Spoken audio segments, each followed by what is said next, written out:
Vous connaissez sûrement l'histoire de la table ronde et de ses chevaliers. L'un des personnages les plus emblématiques de ce mythe est Merlin l'Enchanteur. Je vais maintenant vous raconter son histoire.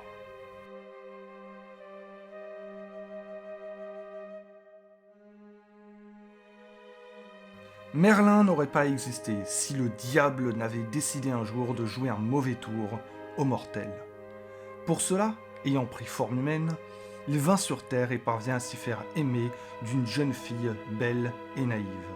Puis il disparut sans laisser de traces. Quel ne fut pas l'effroi de la jeune femme quand elle découvrit qu'elle allait être mère. Elle ne pouvait révéler le nom du père de l'enfant, l'ignorant elle-même. Elle fut donc condamnée à mort, comme l'exigeaient les lois de son temps. Pourtant, les juges décidèrent de sauver l'enfant, qui somme toute était innocent.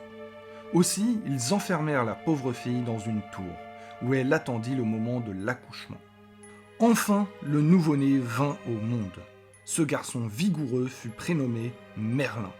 Mais il était velu, à faire peur, si bien qu'aucune nourrice ne voulut l'allaiter. On le laissa quelque temps à la pauvre mère.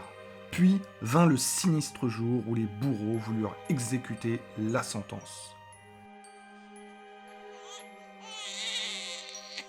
Ce fut alors que se produisit le premier prodige.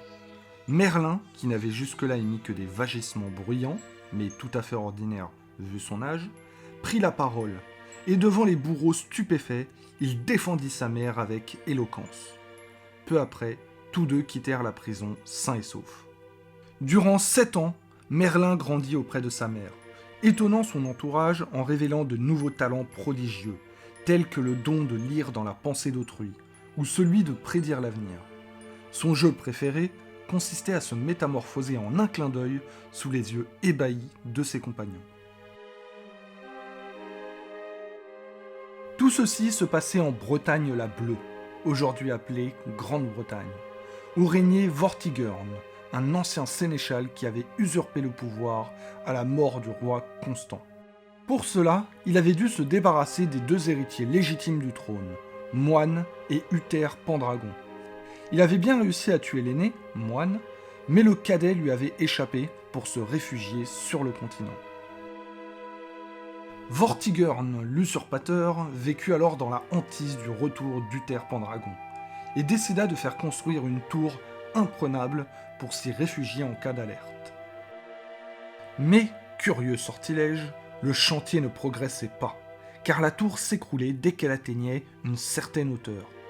Consultés, les devins du royaume ordonnèrent de mêler au mortier le sang d'un enfant né sans père et âgé de 7 ans. Aussitôt, des valets d'armes partirent à la recherche d'un tel enfant.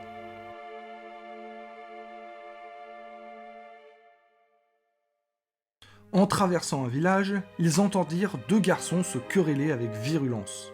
Et l'un cria à l'autre « Né sans père, tu n'es qu'un né sans père !» C'était bien sûr Merlin, qui, ayant deviné les intentions de Vortigern, s'était arrangé pour se faire insulter de la sorte devant ses émissaires. Mais pour ne pas être tué sur le champ, il demanda à être conduit au palais pour faire d'importantes révélations au roi. Il apprit en effet à Vortigern que 2 dragons logeaient sous terre à l'emplacement de la future tour, et que celle-ci s'écroulait à chacun de leurs mouvements. Beaucoup, et les devins les premiers, ricanèrent en écoutant cet enfant qui prétendait en savoir si long sur le mystère de la tour. Mais le roi ordonna de creuser le sol, et, à la surprise générale, on y découvrit 2 dragons endormis, l'un rouge et l'autre blanc, qui, aussitôt réveillés, se jetèrent férocement l'un sur l'autre en crachant des flammes. Pour finir, le dragon blanc brûla mortellement le rouge, avant de succomber à son tour à ses blessures. Alors Merlin expliqua au roi le sens de ce combat symbolique, qui préfigurait un affrontement prochain entre Vortigern et Uther Pendragon. Effectivement, celui-ci débarqua quelques jours plus tard, obtint le ralliement de la population et incendia une forteresse où Vortigern s'était retranché. L'usurpateur, comme le dragon rouge, périt dans les flammes.